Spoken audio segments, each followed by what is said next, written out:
Welcome to Meet the Author, where you can join in on insightful conversations with best-selling and award-winning indie published authors. Your hosts today are Rob and Joan, who themselves are indie published authors, book publicists, and paranormal investigators with Tampa Bay Spirits, based in Tampa Bay, Florida. Thanks for dropping by. And now, on with the show.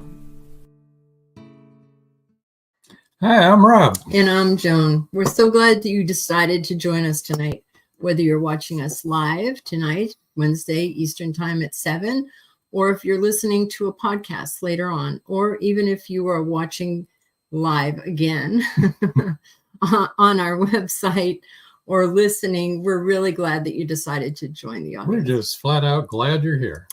Always. Right. Right. So what's new with you? Anything? No. Oh, okay. All right. Busy writing. What could you not know about me? So let's get on with the show. On with the show, folks. Move Okay. along. Want to remind everybody tomorrow night at 9:00, WDJYFM.com. That's 99.1 FM radio in Atlanta. Our show will be airing with Wendy Scott from New Zealand. Then Saturday, everybody tune in at 5:30 p.m. right here where you're watching right now for an episode rewind of Michelle Hansen.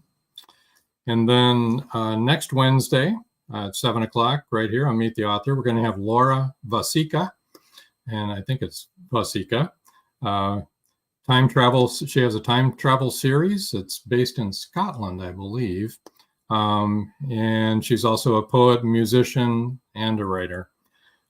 Should be an interesting show. Then the next Thursday at 7:30 p.m. Right here where you're watching this right now, Haunted Campfire Tales will be presenting. That podcast will be about romantic hauntings and leap year legends. Should be interesting. And then next Thursday evening, also on the radio station, Doug Gardam's episode will be playing. That's on the 29th at 9 o'clock.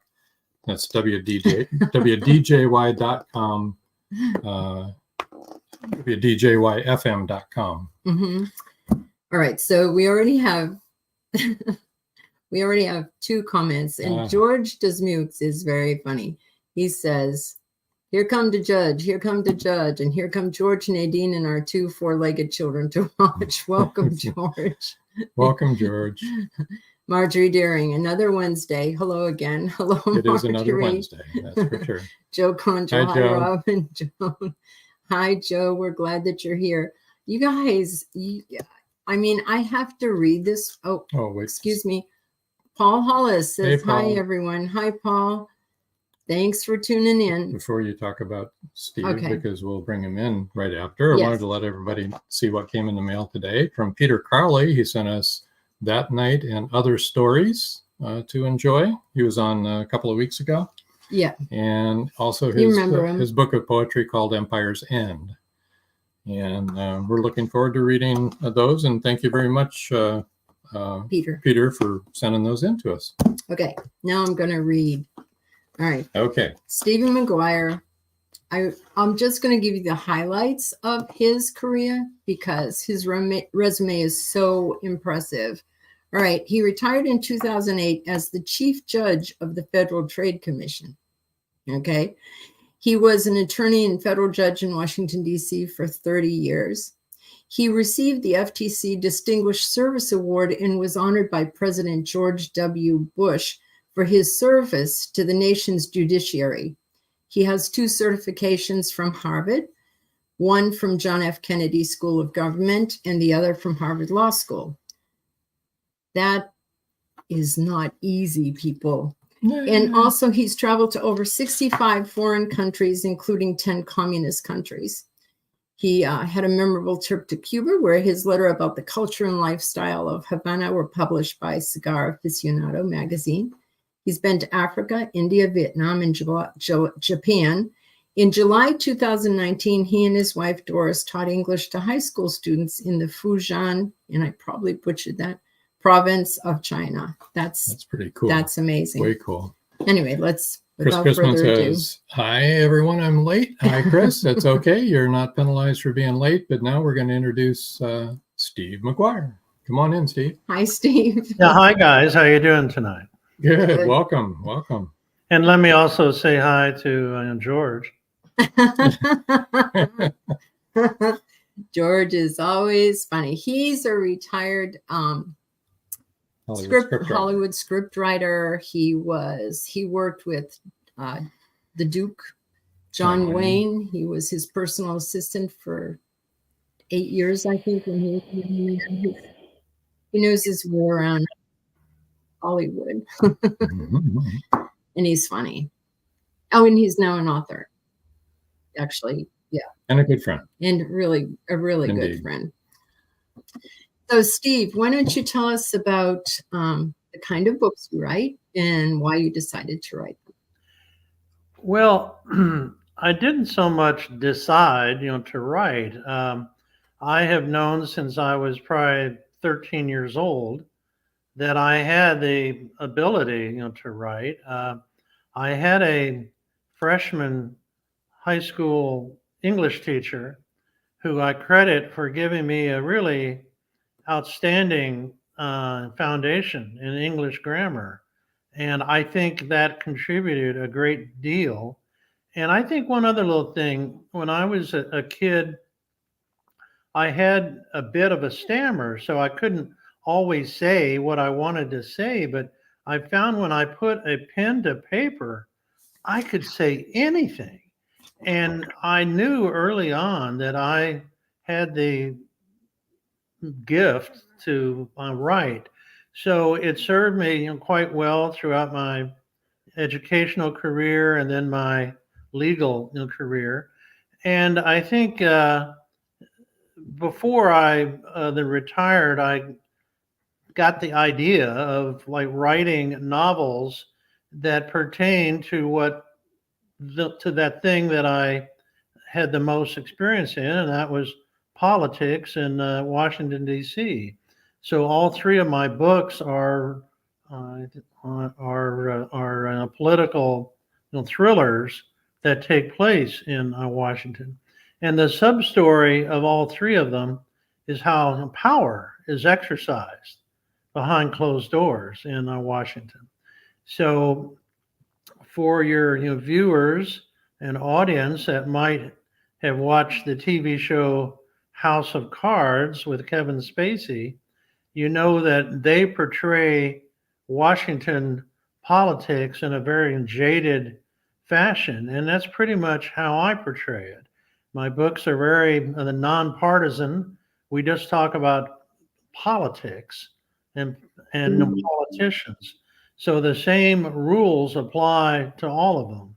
So that's sort of the underlying, viewpoint that we take in these 3 books that I've authored to date. Well, yeah, if anybody would know what the Washington scene is about, that would be you. You spent all of your career there. Right, I did, and I had a great time in Washington. My wife, Doris, was a special agent, and now she's my agent for my books and marketing, but she's still special to me. That's what I was going to say. She's still a special She agent. still has a title. That's for And sure. we've met Doris, and believe me, she knows what she's doing. And I think she's a special I agent think you're also. you're in good That's hands. right. Yes, she's a very intelligent woman, and I like her. I see why you think she's special. Well, I always tell my audiences when I make these presentations that she carried a Glock pistol for 15 years. So I learned early on that whenever she's around, I can't get too far out of line. There you go. You need to stay right in line, right? As long as she no longer has a license to kill, you're probably okay. I'm not saying she ever did have a license to kill, by the way. I didn't mean that at all. Let's bring up the cover of your first book, Prior Restraint. Would you like to tell us a little bit about Prior Restraint? Yeah, sure. Prior Restraint, as you just said, was my first novel, and it's essentially about terrorism and the media. And I think I got the idea after the events of, I think, 9, then 11. And I asked myself, what would terror look like if it came to our country? And I thought about when there's a coup in South America, the first thing that the rebels do is seize control of the TV and the radio channels so they can get out their message to the public. So Prior Restraint pretty much starts out with some prominent members of the nation's media who are brutally murdered in the streets of Washington, D.C. and I think Manhattan, seemingly by foreign and terrorists. So virtually overnight, the country's leading publications and TV broadcasts just are in a hysterical mode because they're scared to death that if they publish or broadcast anything that the so-called terrorists don't approve of, that they could be the target after the other two. So as I say, seemingly overnight, there's a wave of censorship that takes place throughout the media and the airwaves. So behind the scenes of this is a corrupt U.S. senator who chairs the Senate Homeland and Security Committee, which is charged with investigating these murders. But he is intoxicated by ambition and greed, and he uses the ensuing chaos from these murders to advance his own then corrupt agenda. And I guess you could say the protagonist of the book and the story is a young female then reporter who's charged with by her newspaper in Washington with investigating these events. And she soon starts to see things that no one else sees. And as she gets closer to the truth, it puts her own life in grave danger. So Prior Restraint is a chilling story about the restraint on free speech and fear, greed, and power that goes with the attempt to shut down free speech. And it sort of blurs the border between fiction and the reality of what's going on in our world than today. So it's something that has gained a lot of traction. My wife has, over the last 18 months, has scheduled me to speak at over 60 conferences, and We've been on 20 plus podcasts and the radio shows.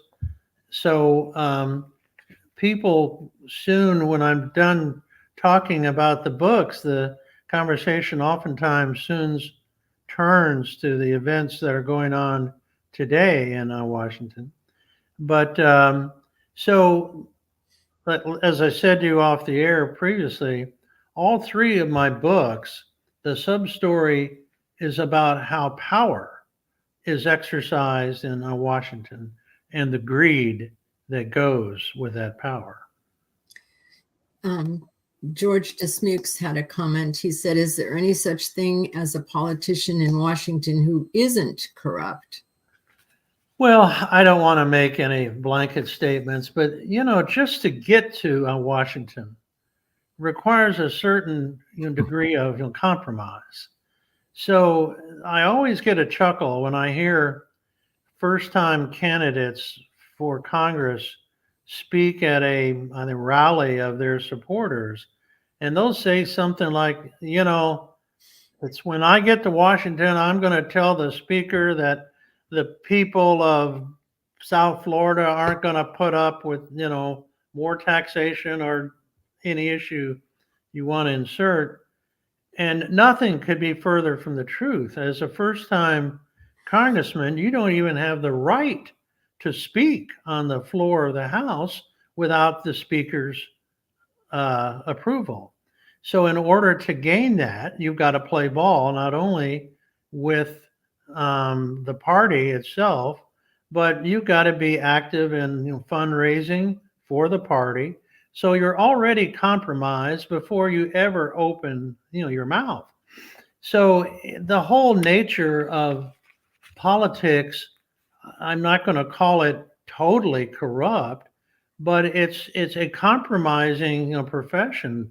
Very few people are ever go up to Washington with the freedom to do and act and speak according to their conscience. And that's just the reality of the situation. And that's just the truth. Yeah. DJ McCool says, I'm glad to be here tonight. Good topics. And Marjorie Deering says, with all you do, which is incredible, how do you find time to write? Well, I am then retired these days, so I have a little more time. Speaking engagements. With all those speaking engagements. Well, yeah. Like I said, my wife keeps me busy. I think I was better off still working. There you go. So no, we enjoy it very much, and she's typically goes with me to these engagements, and so I owe her all the credit for putting these things together. But we're a team, and we always have been. And but I find the time to write on my schedule, and when I come up with a new topic to write about, I get pretty much absorbed in it, and it takes about 5 months of doing the research and the writing. And I joke that when I'm really involved in the writing process, I lock myself in my office and I don't even want to take the dogs out for a walk. So, but it's something I've learned to enjoy. And the hardest part is coming up with a storyline that is then unique. If you've read James Patterson, he's written 25, 30 novels, and he's obviously been highly successful. But if you've read 2 or 3 of his books, you've pretty much read them all, because they tend to be rather than formulistic. I like to make my storylines unique. My second book, entitled Fractured Power, its underlying story, I don't think, has ever been done before. So that's what gives me the most interest, is creating a storyline that people are going to sit back and go, wow. And then once I come up with that, then the actual writing and creating of the characters it comes in pretty easy. Joe Conjal says, hi, Steve. Do you outline your books ahead of time, or do you take the story idea and run with it, discovering where it goes as you write? Well, that's a great question, and I've been asked that many times, Joe. And my first book, I did not outline it. It's my first outing, so to speak, and I just wrote it. But then on my second one and my third book, and the more you get into this, the more you learn. So I have taken to outlining every chapter, and all I need is a brief sentence to outline each chapter. And then having that outline in front of me keeps me on point, so to speak. But again, James Patterson, I saw him in a video say that he never starts a book unless he knows how it's going to end. And I'm not quite like that. I have an idea how I want the storyline to go, but my greatest satisfaction is creating really unique characters, and characters that I go so far deep in who they really are that the reader can't help but become absorbed in the characters. And in my mind, I have the fantasy that the characters carry the storyline. And it's like I'm just in the same room with them, and I'm just observing how they think and how they react to the situation that's presented to them. Now, I know that's not how it works, but that's the fantasy that I kind of follow, and I get great joy out of watching my characters grow during the book. And I oftentimes take 3 or 4 of the central characters in the stories back to their childhoods to show the reader not only who they are, but why they are the way they are. And I think it adds a real depth. And I think it comes through as the characters evolve. Okay. That's fascinating, and I agree with you 100%. We'll kind of circle right back as soon as we hear from our sponsors. So hang on, everybody. We'll don't come go back away. to that same subject, so Yes. Don't go away. Many secrets are hidden within the darkness of the jungle. Now comes part 4 in the Jaguar series by retired Hollywood scriptwriter George Dismukes. In this saga, Brandon, Andrea, and Naja, the Black Jaguar, go deep into the Mato Grosso jungle on a mission to rescue 2 kidnapped children. During their journey, they encounter many dangers, including Yanomami Indians, bent on revenge for the murder of one of their warriors. Return of the Jaguar is book 4 in the Jaguar series, starting with 2 faces of the Jaguar, the Lost City, and the Jaguar's Quest. All 4 are available on Amazon, Barnes & Noble, and other bookseller websites worldwide. Return of the Jaguar is a must-read.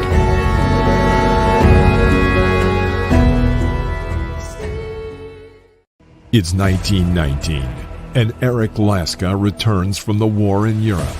2 new enemies await him in the small, coal-mining town he calls home. One is a threat to his relationship with Rebecca, the love of his life. The other, a bloodthirsty beast, is stalking the mining town residents. The townspeople suspect Eric of one of the killings.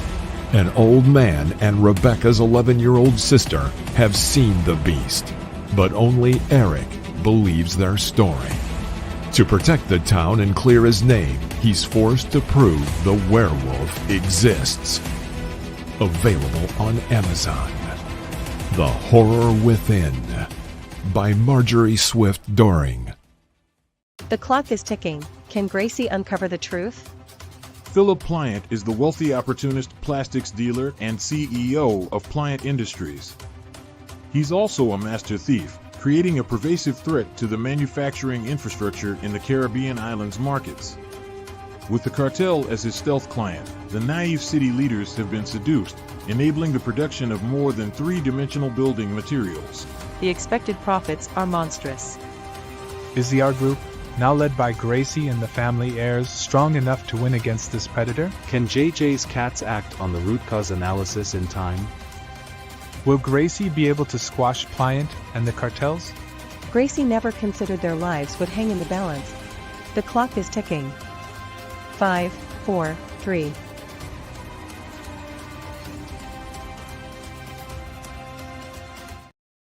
That's The Enigma Tracer by Breakfield and Berkey for all you who are just listening. Okay. Joy Shelton York says, sorry, I'm late. Hi, all. Joy. She said that quite a while ago, but we've been talking about a lot of things. Here's another question from Joe.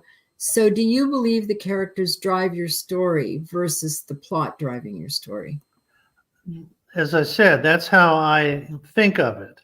Obviously, the plot is the plot, and I'm true to the storyline and the outline that I make ahead of time, but I allow the characters tremendous freedom.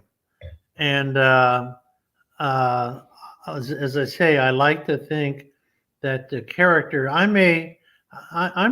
don't have it all ironed out ahead of time. And I do like to think that the characters, as I become more comfortable and understand how the characters' minds work, it lends itself to new variations on how the plot proceeds. So, it's both, but I think that's what makes my books of interest, is that the characters are so alive in these stories. Exactly. Marjorie Deering says, in Prior Restraint, was it difficult for you to write for a female protagonist? That's a great question, and I've never been asked that before.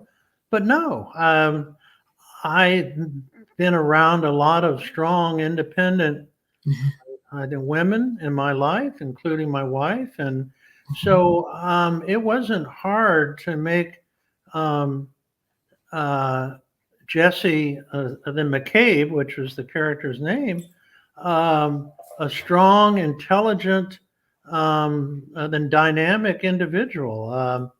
And that's how she comes across. I've been asked by many people to write a sequel just on her. And she would be great fodder for a sequel. She's such a strong character. So, is she in all three of your books? No, she just in the first book. Just the first one. Restraint.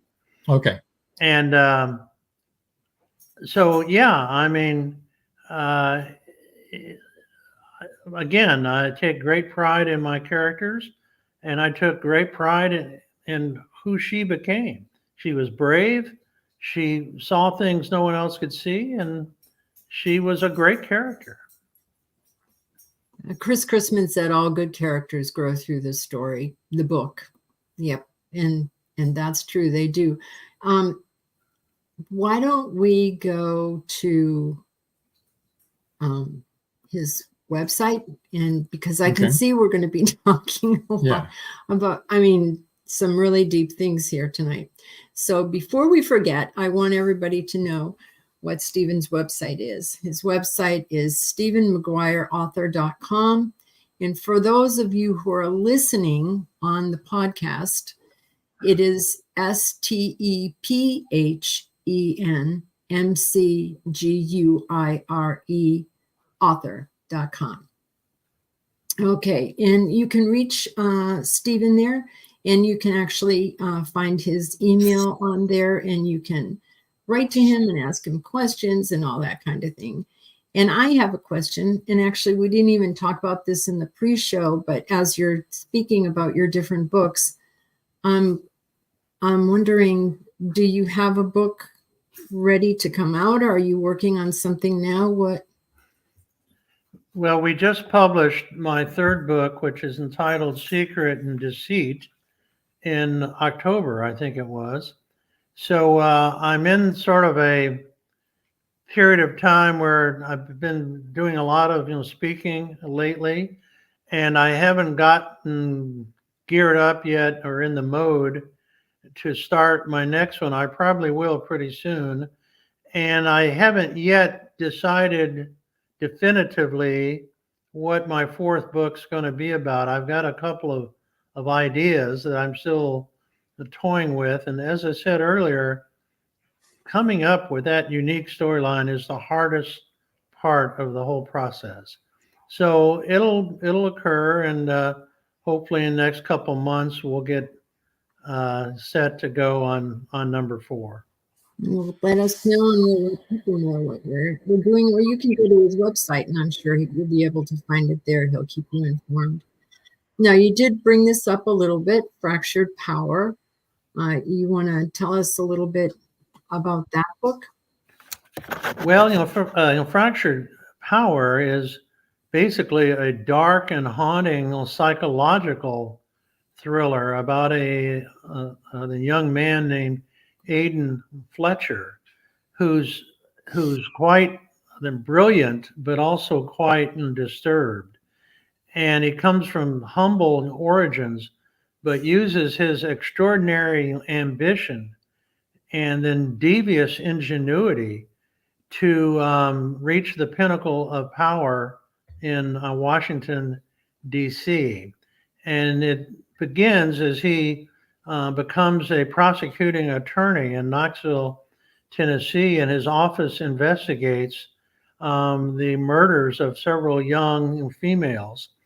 And as they close in on a suspect, and his arrest and trial becomes the biggest trial that East Tennessee's ever seen. And after the conviction of this individual, then Aiden Fletcher becomes touted to run for Congress, and he does that, and he gets to Washington, and his disturbing past, his dark and haunting past, follows him to Washington.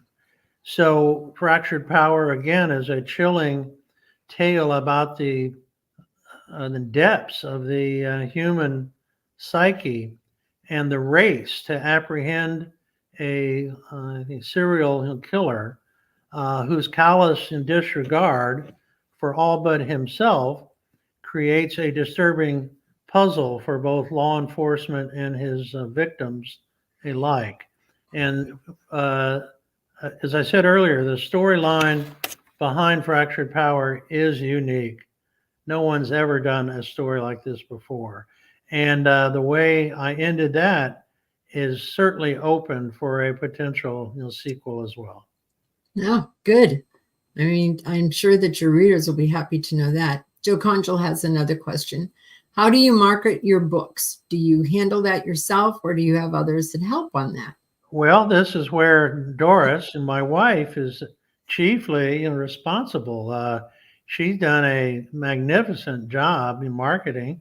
My books are published on Amazon and I think Barnes and Noble, but the actual marketing she does on her own, and she's put in a lot of time contacting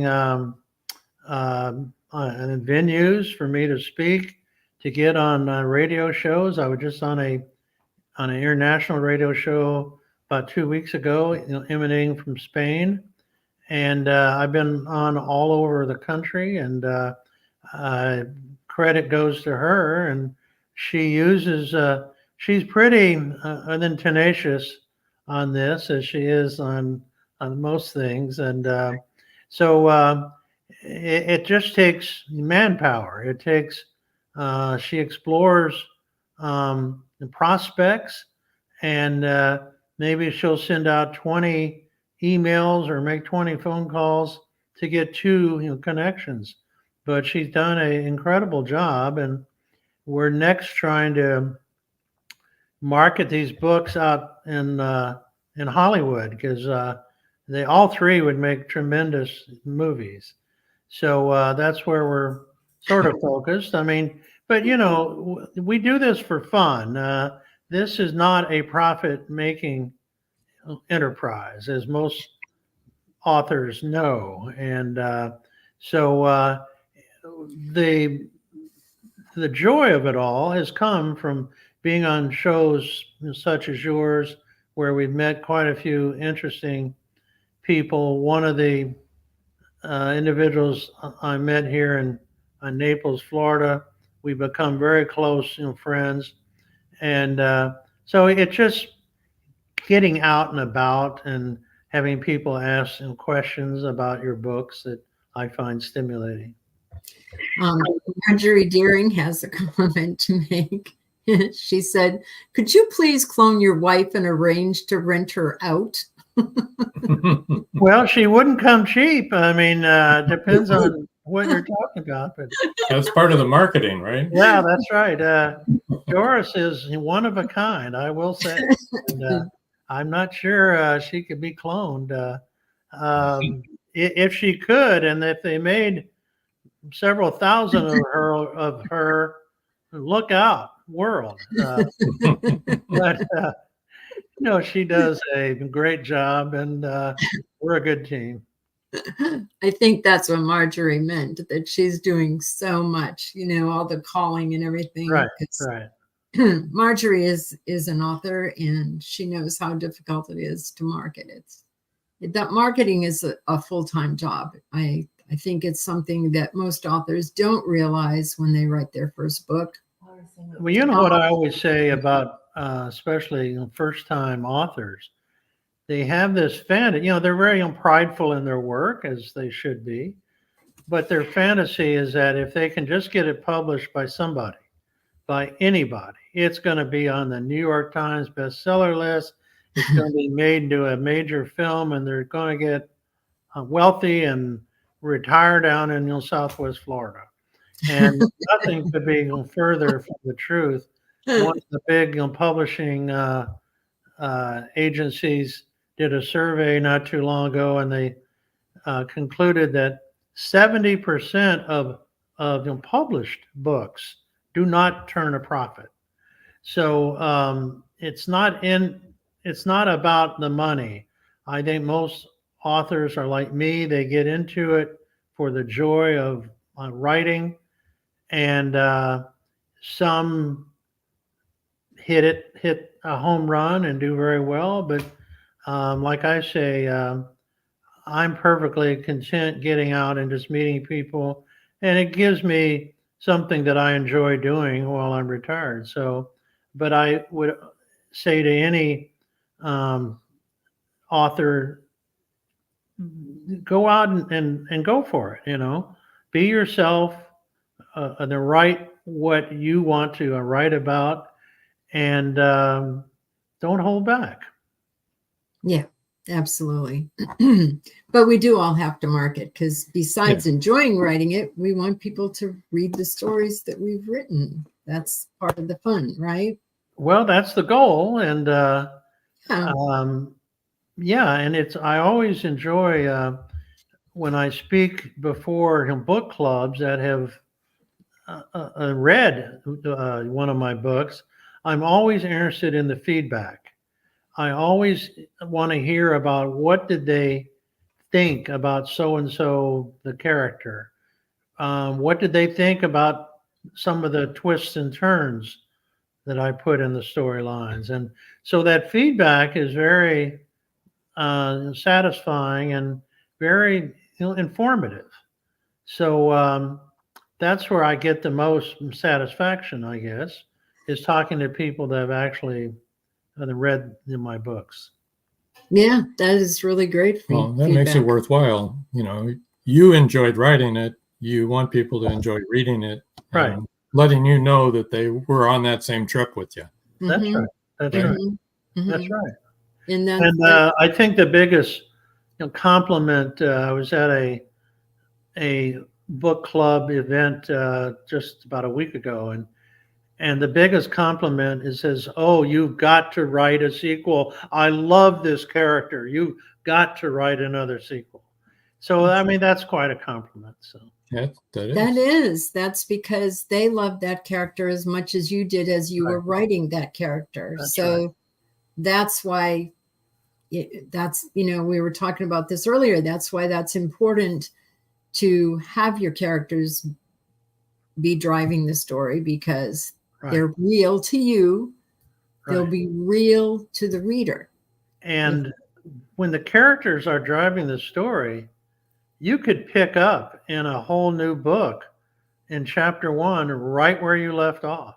Mm-hmm. And for those that have read the previous book about that character, it would just be an amazing experience to go right in and pick up again where we left off, and this character comes alive again. And for a lot of people, and you've heard people, we've all had the experience in our life reading books where we didn't want the book to end. Absolutely. Because we so much enjoyed where it took us. Absolutely. And it transported us to places that we didn't want to leave.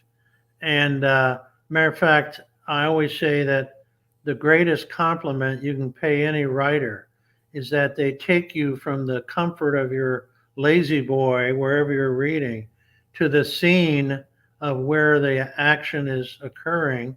And a good example of that is John Krakauer in his book Into Thin Air, about the expedition to the Mount Everest, where a storm killed 7 or 8 of their members.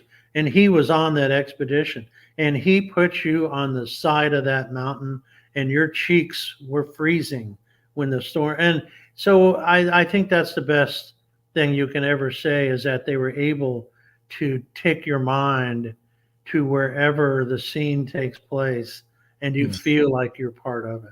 Yeah. Okay, well, we need to take our last break. And when we come back, I'd like to talk a little more about secret deceit, because we didn't really get a breakdown on that yet. Right. So, everybody stay tuned. We got more to come. We'll be right back.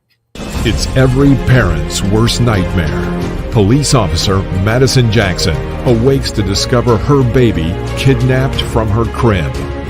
Was it revenge for someone she arrested, or something far more sinister? Madison's estranged husband is incarcerated in Supermax. As the second in command of a deadly Mexican cartel, did he issue the order to abduct their daughter? Bye, Baby, Bye, from author Kelly Marshall. Get your copy today. Paradise, my prison. Charlie Flint awakens from a deep sleep and finds himself alone on a tropical beach surrounded by a palm tree jungle and exotic animals. He cannot remember who he is or anything about his life. First, he must find food and build shelter and protect himself from hidden dangers. As his memory gradually returns, it reveals what a very flawed person he is. A man who made too many mistakes, made too many enemies. The implications of the truth are staggering. How did Charlie get there? And will he save himself? Paradise, My Prison is the riveting new suspense thriller from retired Hollywood scriptwriter George Dismukes. Paradise, My Prison by George Dismukes is available in jacketed hardcover, softcover, and all ebook formats worldwide. Step into the captivating world of skullduggery, where a family of isolated peasant copyholders finds themselves thrust into a web of danger that threatens their very existence. Set against the tumultuous backdrop of the English Reformation, this meticulously researched historical mystery unfolds with a cast of both lovable and despicable characters, immersing you in a fully realized world that's both utterly believable and fantastically unbelievable.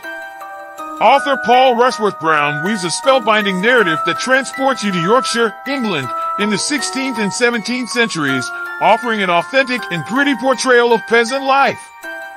The pages come alive with vivid descriptions, crafting an atmosphere that pulls you deeper into a story of crime, murder, and suspense like no other. Hi, I'm Paul Rushworth Brown, author of Skullduggery, Red Winter Journey, and Demon Courage, just recently released. I hope you enjoy Skullduggery, the second edition. Cheers. Hello, we're back. Chris Chrisman says he was lucky, having worked with authors for several years, moderating and beta reading, so he had no illusions about the marketing side before he wrote his series or about getting rich. Yeah. So, yeah, that's a good thing to do. maybe our bigger featured authors, come to think of it. All right, let me get into this third book here, Secret Deceit. Now, that looks like it takes place in the White House. Well, as you notice in that cover, there's a very ominous cloud hanging over the White House. And Secret Deceit is a chilling political thriller about money and power and the plot to assassinate the President of the United States by a cabal of unscrupulous corporate titans who fear that the president's popular the legislative agenda will cost their industry billions of dollars in unfettered profits. So after the president is in fact assassinated, and there is seemingly very little progress by the FBI into the investigation behind his murder, a young Secret Service agent who was on the president's White House protective detail conducts his own behind-the-scenes investigation into the president's murder and ascertains the dark and appalling truth as to what actually happened in furtherance of this sinister plot. So as the conspiracy begins to unfold, the Secret Service agent places his life in grave danger, and the conspirators take every step imaginable to protect their identity and to take out the Secret Service agent so as he will be unable to expose their role in this diabolical scheme. So Secret Deceit is a disturbing tale about unfettered greed, and again, the depth of human depravity, all in the name of rampant corporate profits and unscrupulous duplicity.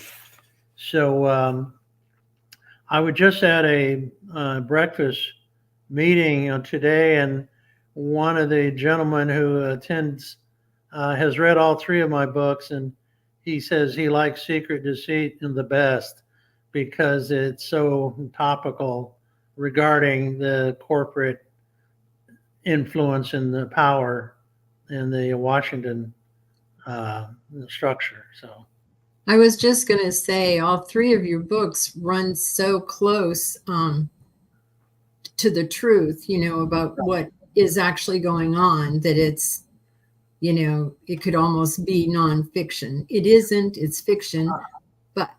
I've had numerous people ask me during my presentations, is all of this true? And I say, no, but it could be. Mm-hmm. So it runs a very fine line between fiction and reality. Mm-hmm. It's amazing. D.G. McCool says, Stephen, do you design all your book covers? Yes, we do. I have I don't personally design it, but I have a friend who's an entrepreneur, and I tell him what I want on the cover, and he can go. Actually, Amazon has a great resource where you can design your cover through their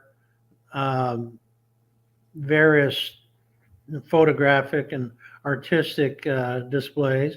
So I tell him what I want, and then he'll put something together, and then we keep working at it until we get it the way I want it. And like I just mentioned about Secret Deceit, he did a great job putting that ominous cloud over the White House and the title in a blood red tint. I think it depicts exactly the tone that I wanted to project for this story. Well, in Fractured Power too, the Capitol buildings fractured along the top. That's, And when I say it's a dark and haunting thriller, there's a reason why the cover's in black. Dark. Yeah. It's dark and haunting. Yes, it is. And I like Prior Restraint too. I like the way that that's. I like that cover too. I think it's unique, and I've been very happy with all the covers. Bring that one back up again. Prior Restraint? Yeah. Okay. Was it on purpose that the orange stripe goes across the Liberty's Statue of Liberty's mouth and face? Well, I think in a manner of speaking, yes. There's always implications to good stories, and it's not all black and white. And when we talk about terrorism in America, that can take a lot of shapes. So when we're blocking out the Statue of Liberty, it's symbolic. Very symbolic. Very much. Yeah. I think that was Rob's point, that's what this book is about, is blocking that kind of freedom. So he wondered if that was on purpose. The way the cloud was on purpose over the White House. Well, all three books sound amazing, and I'm looking forward to reading one. Yeah. And I was just going to say, and I would really like to hear about what you decide to come up with for your fourth book, what you're going to hit upon, because you've addressed three different issues in each book. Well, like you said, it's hard coming up with a unique idea. And well, it's funny when you were during one of the commercials depicting George's book, Return. Was it Return? What was the Return of the Jaguar? Return of the Jaguar. I was thinking during the commercial, maybe I'll write something about someone's return to Washington, and it won't be for good purposes. So kind of gives me a little inkling of an idea. Oh, that's I like good. the concept of someone returning to the scene of a crime. Yeah. Yeah, that is that. And I think that's actually what criminals do. They do return to the scene of the crime. That's why that's a trope, is because they actually do it. I know that they do for fire setters, firebugs do that. They like to come and watch the building burn, which is kind of gross. Yeah, right. Chris Christmas said, "Scary thought." the return of the return of the criminal to the scene of the crime. Well, these aren't just criminals; these are extraordinary people, and the fact that they are psychotic or they're of criminal intent just makes their characters that much more interesting. So they're not coming back just to commit petty crimes. But, we'll see. George Dismuke says, with all the insane statue removals that's gone on recently, I'm surprised some idiot hasn't tried to remove the Statue of Liberty. Right. It's not right. It's not fair. I won't comment on that. I think we're entering a brave new world. I think a lot of these horror tales that people are writing about may very soon become more reality than fiction. I think about that all the time, because back when we were in school, we actually read books like that, like 1984, which I remember thinking, whoa, that's a long way away. That's a long way away. When you read the book, the Manchurian Candidate. And yes. And that seemed like that was a great book and a great movie. Yes. But that could easily occur in this country. Yeah. So, what at one point in time was someone's frolic is now a very real prospect. Yes, it is. It's very real and very scary. We are living the books we read growing up. We are. Big Brother is watching you. It's like, that's for sure. All righty. Double speak. Yep. Yeah. All the cameras. All the cameras, everybody, everywhere, watching in everybody. I mean, it is, we really are. We're living that. And I remember thinking, that could never happen. It's not going to happen. Of course, I was thinking that in the 50s, that couldn't happen. Well, if you look at 1984 by George Orwell, he wrote that book in 1944. I know. He wasn't that far off. No. That's the crazy part. You know, so many books are prophetic. Right. You know, somebody's had this idea and they write them. We need to do something here. Say goodbye to Atlanta or close down the show. All right. Goodbye, Atlanta. All of our listeners in Atlanta, thank you for joining us, and come back next week at 9:00. There. Okay, there. We got that out of the way. Now we can end the show when we need to. We're ready to. Is there anything else you would like to talk about before we do sign off on this channel? I think we've covered it pretty well. If anyone had any more questions, I'm always interested in hearing questions, but I think I got out pretty much what I wanted to say about the books, and hope we've engendered a bit of interest in them. And so I would encourage people to go onto my the website, which you just flashed up, and that gives you a much deeper background into my biography and a short synopsis on all three of the novels. You can also see all the appearances that I've made, and we have a lot of, it's a great website, which again, my wife has been pretty much responsible for. She's done a good job.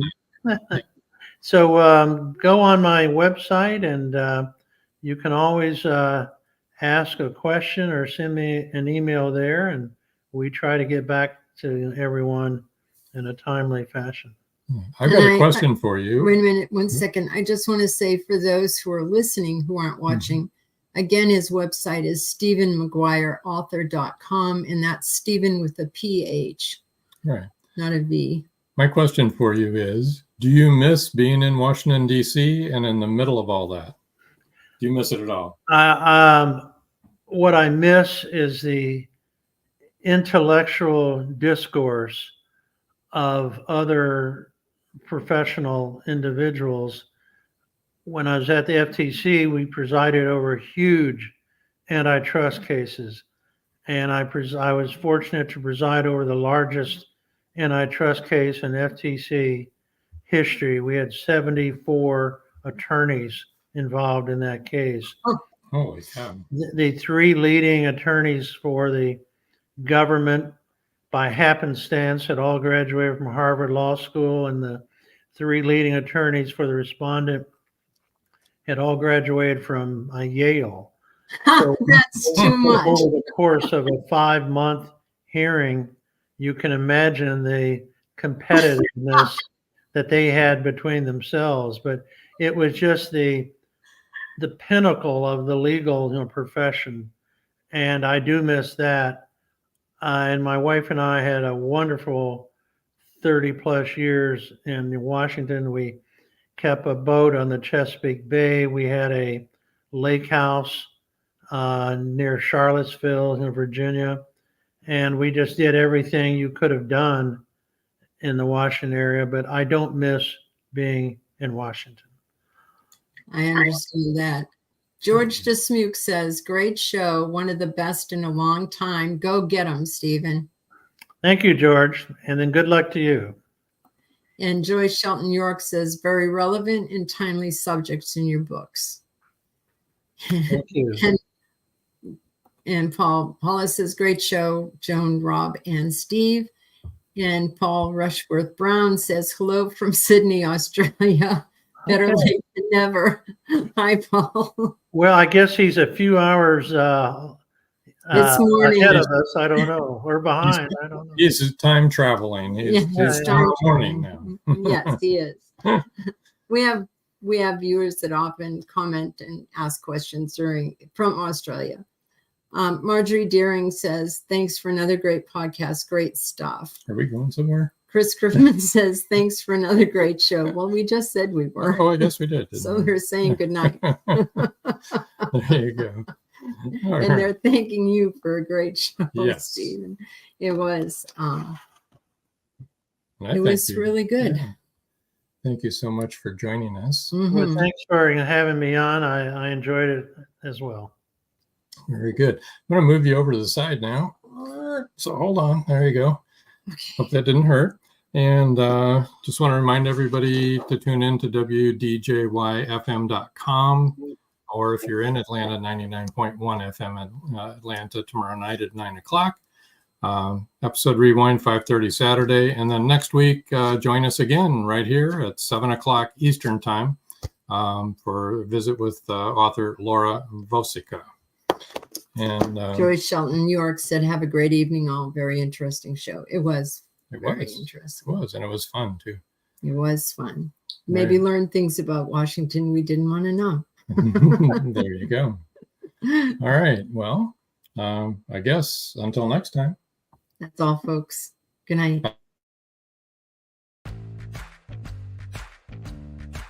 Live every Wednesday, your Voice of Indie hosts Beam Weeks and Stephen Gees welcome authors, musicians, publishing industry pros, artists, and assorted creative guests for an exciting interactive hour. Call in during the show or post questions and comments on Twitter for responses in real time. Meet your favorite indie creators, learn inside tips, network, and promote your work. The link for each week's show is pinned on Twitter atop @VoiceOfIndie. And you can receive the link every Wednesday morning in your inbox by subscribing to our newsletter at freshinkgroup.com. Check out Voice of Indie every Wednesday on Blog Talk Radio and catch hundreds of episodes archived everywhere from our websites to our YouTube channel and Spotify. Thank you for joining us here on Meet the Author. Make sure you stay up to date with our show by clicking like, follow, and share. And you can find us on Spotify, iTunes, and more. See you next time on WLFE-DV.com.